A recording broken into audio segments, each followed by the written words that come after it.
呢啲呢，就係之前隨便拿得一紮菜心種嘅菜心，又食完留翻之後第二茬嗰啲就攞嚟做咗種子，留翻出年嘅種子啦。呢個就係菜心種子啦。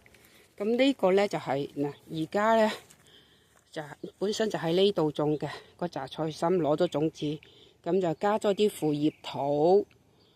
加多少少葉冇啦，就係加腐葉土，加啲舊土，咁就而家就再將嗰個菜床嗰啲太細嗰啲生菜就移過嚟太細，因為呢個菜床啲生菜食夠啦，做完食晒啦就要翻土噶啦，係啦，呢舊土就要翻土噶啦，就唔可以再用啦。